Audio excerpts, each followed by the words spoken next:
ओमज्ञानतिमिरान्धस्य ज्ञानाञ्जनशलाकया चक्षुरुन्मीलितं येन तस्मै श्रीगुरवे नमः। श्रीचैतन्यमनोभीष्टं स्थापितं येन भूतले स्वयं रूपा कदा मह्यं ददाति स्वपदान्तिकं। वन्देऽहं श्रीगुरो श्रीयुतपदकमलं श्रीगुरून् वैष्णवांश्च श्रीरूपं साग्रजातं सहगण रघुनाथान्वितं तं सजीवं साद्वैतं सावधूतं परिजनसहितं कृष्णचैतन्यदेवं श्री राधा कृष्ण पादान सहगण ललिता श्री विशाखान्विताश्च।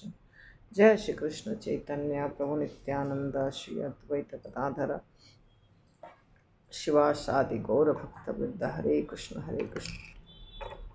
कृष्ण कृष्ण हरे हरे, हरे राम राम राम हरे हरे। चैतन्य चरितामृत आदि लीला 5वां अध्याय।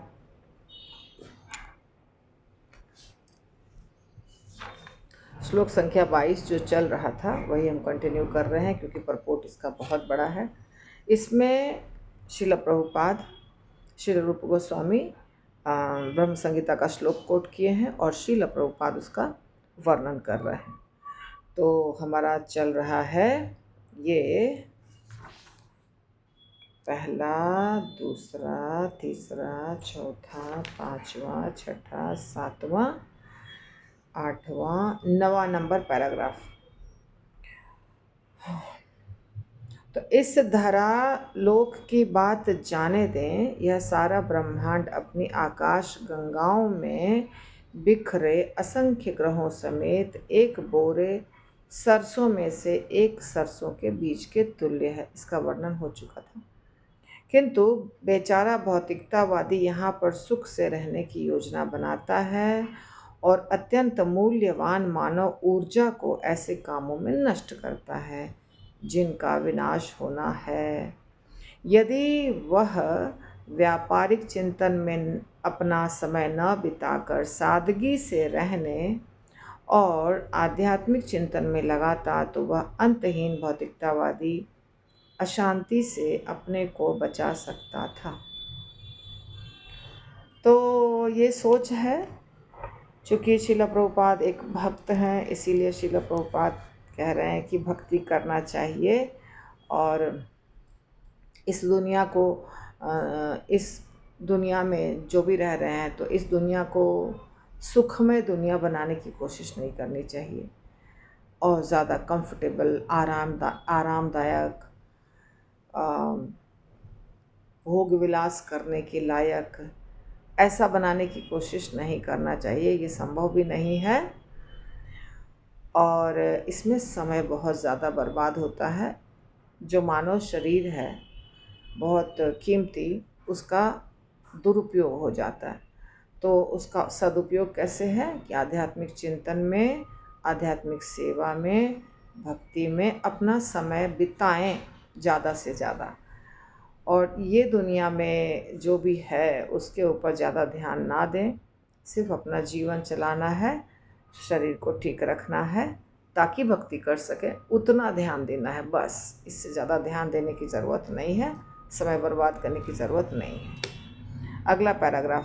यदि भौतिकतावादी व्यक्ति विकसित भौतिक सुविधाओं का भोग करना चाहे तो वह अपने को ऐसे लोकों में ले जा सकता है जहाँ इस पृथ्वी लोक की अपेक्षा अधिक भौतिक आनंद उठा सकता है। अतएव सबसे अच्छी योजना यही होगी कि वह इस शरीर को त्यागने के बाद परव्योम लौट जाने की तैयारी करे। किंतु यदि वह भौतिक सुविधाओं को भोगने के लिए उतारू ही है तो वह योग शक्ति से भौतिक आकाश के अन्य लोकों में जा सकता है।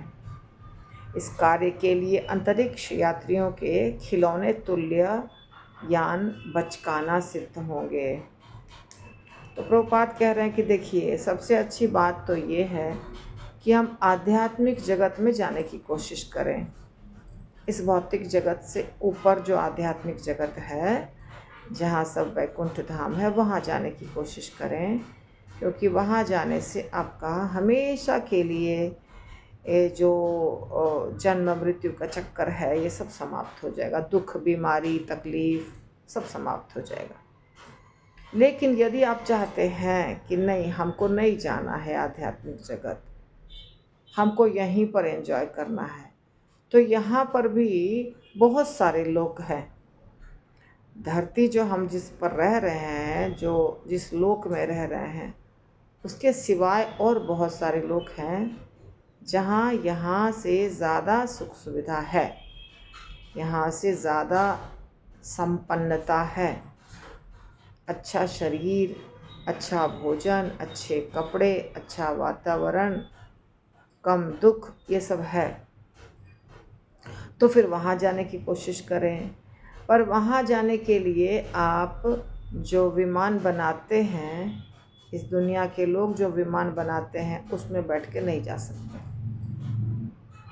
ये खिलौना के समान है। उपाय कहते हैं बचकाना होगा, यानी चाइल्डिश। अर्थात जो विमान हम बनाते हैं, जिस विमान पर बना करके बोल रहे हैं साइंटिस्ट कि हम अंतरिक्ष में जा रहे हैं, हम स्पेस में जा रहे हैं, या हम मंगल ग्रह पर गए, या हम चंद्रमा पर गए, जो भी कहते हैं वो सब सही नहीं है और वो बच्चे के खिलौने के समान है। ये हवाई जहाज़ इस प्रकार का जो भी बनाते हैं, बच्चा का खिलौना कैसा होता है? बच्चा का खिलौना ऐसा होता है जो देखने में वैसा ही लगता है और उससे कुछ कार्य होता नहीं। जैसे छोटी बच्ची खेलने का सामान बनाती है, उसमें गैस का चूल्हा भी है, कुकर भी है, कढ़ाई भी है। हम सब ने बचपन में खेला है वैसे खिलौनों से, बहुत मज़ा आता था बचपन में जब हम छोटे थे। तो उसमें सब कुछ है, पूरा सेट मिलता है, आज भी मिलता है मार्केट में। तवा, चकला, बेलन, कुकर, कढ़ाई, बकेट, सब कुछ। और उसको लेके बच्चे अपनी गृहस्थी बसाते हैं, पूरा फैलाते हैं, सामान रखते हैं और खेलते हैं। और उसमें रियल में कुकिंग नहीं होती है, उसमें आपको चावल दाल रोटी सब्जी नहीं बनती है। बाद में भूख लगती है तो बच्चा माँ के पास जाता है, बोलता है भूख लगी है। 1-2 घंटे 3 घंटे खेलने के बाद रिज़ल्ट ज़ीरो, कुछ भी बनता नहीं है। ठीक वैसे ही ये जो हवाई जहाज़ बनाते हैं, जेट बनाते हैं मनुष्य, वो खिलौने के समान है। उससे आप दूसरे लोक में नहीं जा सकते, फेल हो जाएगा। ये प्रभुपाद कह रहे हैं। क्या विधि है, कैसे जाएं? अष्टांग योग के द्वारा। अष्टांग योग विधि भौतिकतावादी कला है, वो भी भौतिक ही है। अष्टांग योग कुछ आध्यात्मिक भी है, जिसमें वायु को उदर से नाभि तक, नाभि से हृदय तक और हृदय से कंधे की अस्थि से होते हुए नेत्र गोलकों तक, फिर वहाँ से मस्तिष्क, मस्तिष्क के इच्छित लोक को स्थानांतरित किया जा सकता है। प्राणवायु, आत्मा को निकाला जाता है वास्तव में। तो अष्टांग योग जो है उसमें योगी ऐसे करके, यहाँ जो बहुत सारे चक्र हैं, वायु है, जिसका वर्णन मैंने थोड़ा किया है पहले। तो अलग अलग अपान, व्यान, समान, उदान, ये सब वायु के नाम हैं। तो यहाँ से निकालते हुए आत्मा को ब्रह्मरंध्र से निकाला जाता है और फिर मस्तिष्क के द्वारा, और फिर मस्तिष्क में जो विचार है उस विचार के अनुसार जहाँ चाहता है योगी वहाँ उस आत्मा को भेज सकता है, आत्मा जा सकती है। ठीक है, फिर बाद में लौट के भी आती है, आत्मा आता है। ये सब हमें समझ में नहीं आता है, परंतु जो योगा करने वाले होते हैं, असली योगी, अष्टांग योगी, वो कर सकते हैं। तो भौतिकतावादी वैज्ञानिक वायु तथा प्रकाश के वेगों को ध्यान में रखता है, किंतु उसे मन तथा बुद्धि के वेगों का पता नहीं है। सही बात है। मन बहुत तेज है। जैसे कि हवाई जहाज़ उड़ता है आकाश में तो उसका स्पीड ज़्यादा होता है। नीचे जो ट्रेन चलती है या टैक्सी या कार या साइकिल, उन सब से ज़्यादा होता है हवाई जहाज़ का स्पीड। और वायु किस गति से हवा चल रही है उसका भी स्पीड मापते हैं जो वैज्ञानिक हैं। प्रकाश का भी स्पीड मापते हैं, स्पीड यानी गति। प्रकाश की भी गति, भूकंप की गति भी नापते हैं। इस सब को मापने का यंत्र है। बारिश जो होती है उसका भी मापते हैं। आप अगर वातावरण का देखिएगा, वेदर कंडीशन, तो उसमें लिखा रहता है सब कुछ। इतने तेज़ी से बारिश हो रही है, इतने तेज़ी से हवा चल रही है, इतनी तेज़ी से पानी जो नदी या समुद्र में है उसकी तेज़ी कितनी है, ये सब मापते हैं साइंटिस्ट। लेकिन मन के तेज़ी को, मन के गति को मापने का कोई यंत्र नहीं है। बुद्धि के गति को मापने का कोई यंत्र नहीं है। ये नहीं आता है मापने साइंटिस्ट को। तो हमें अपने मस्तिष्क के वेग का यत्किंचित ही अनुभव है, क्योंकि क्षण भर में मन लाखों मील दूर चला जाता है। मन बहुत तेज चलता है। मन की गति इतनी तेज होती है, कुछ समय नहीं लगता। अभी यहाँ बैठे हैं, सोचिए, यहाँ बैठ के सोचिए, कहीं कहीं किसी स्थान के बारे में, अमेरिका के बारे में सोचना है, सोचिए, अपने गांव के बारे में सोचना है, सोचिए, तो मन तुरंत चला जाएगा वहाँ पे, और उसको टाइम नहीं लगता है जाने में। मतलब उसकी गति बहुत तेज है।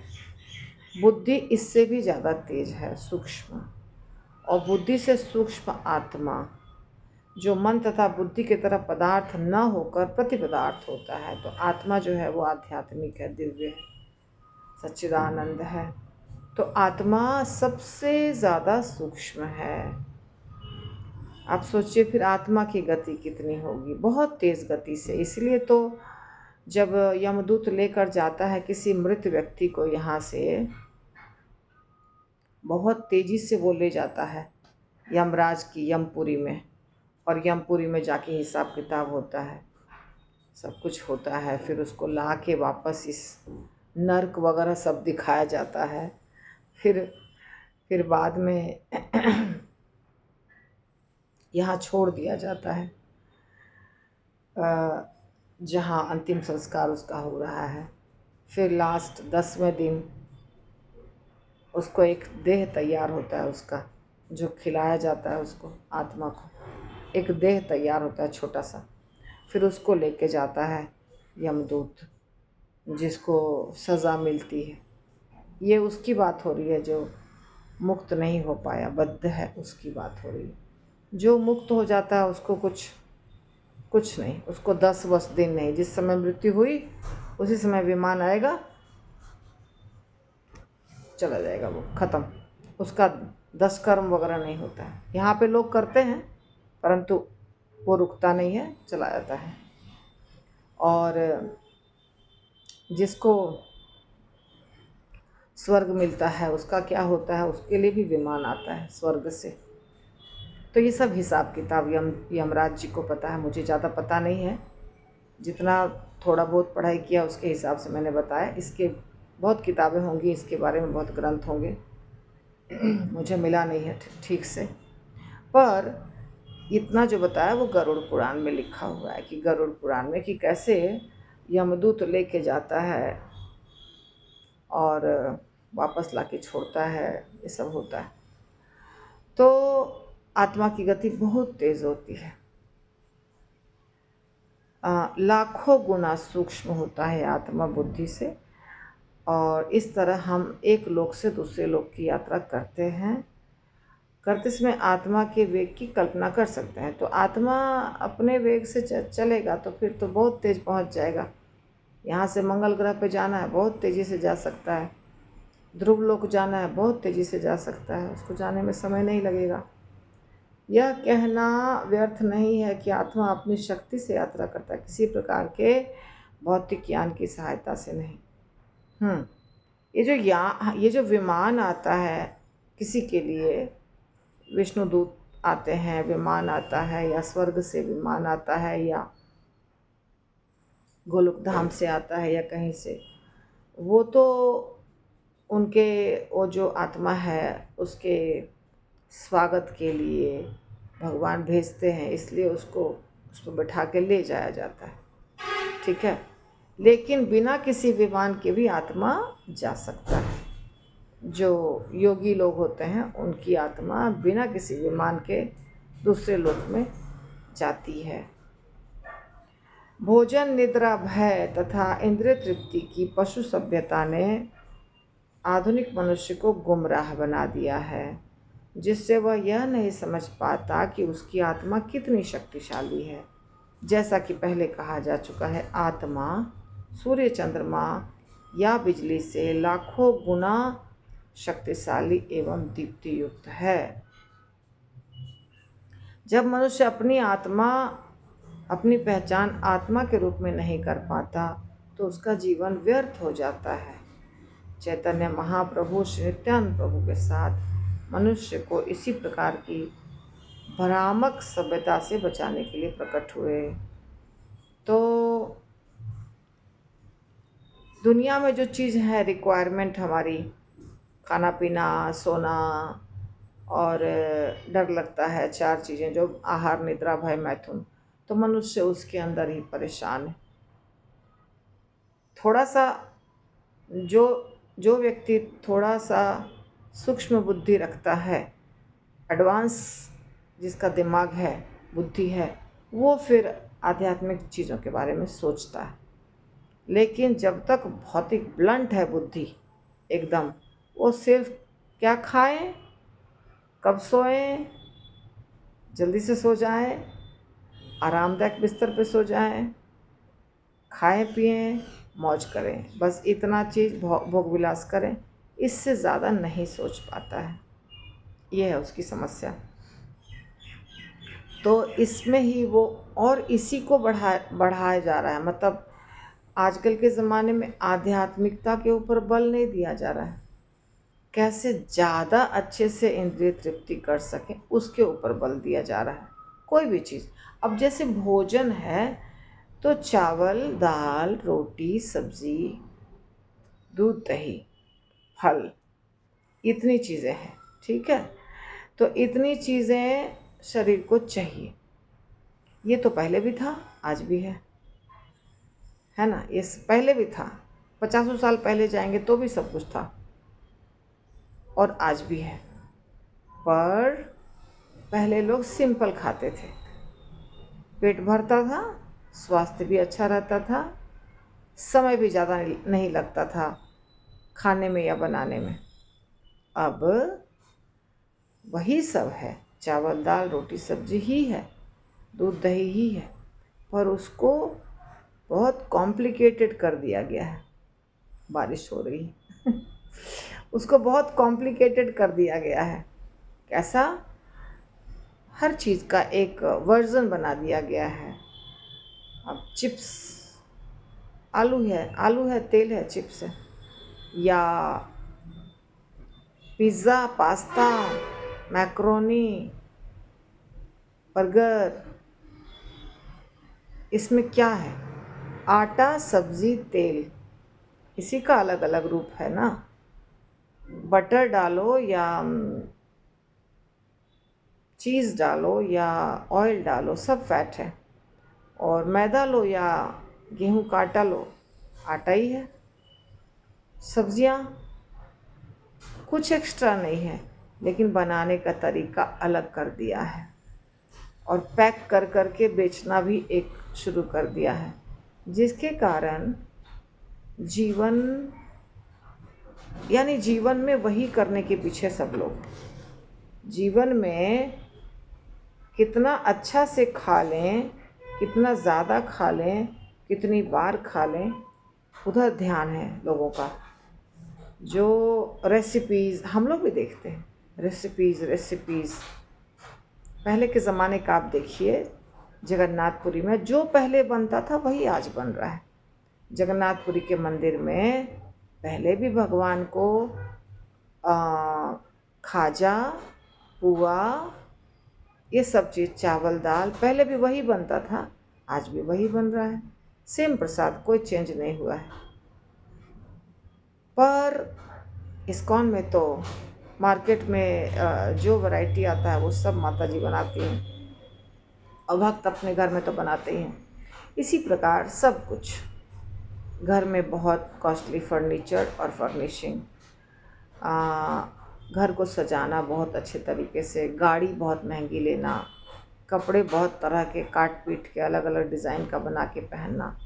तो इसका मतलब हुआ कि खाना पीना वही है, कपड़ा लत्ता वही है, पर ध्यान भटक गया है। कपड़ा हम लोगों बचपन में पढ़ा है, आप लोगों ने भी पढ़ा होगा कि वस्त्र होता है शरीर को ढकने के लिए, सुरक्षा के लिए। बारिश, जाड़ा, गर्मी, मौसम के अनुसार वस्त्र पहना जाता है अपने शरीर के सुरक्षा के लिए। अभी तो वो मकसद नहीं है, शरीर के सुरक्षा के लिए वस्त्र नहीं पहनते हैं, आपको पता है, अलग ही विचार है। तो सब कुछ का बोल रहे हैं ना, भटक गए हैं लोग, भटक चुके हैं, गुमराह हो चुके हैं।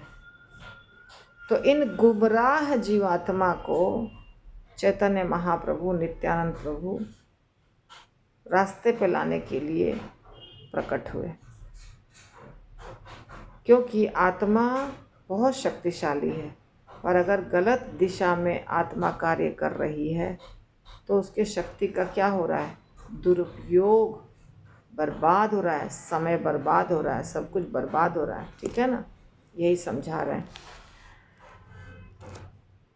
श्रील प्रभुपाद की जय।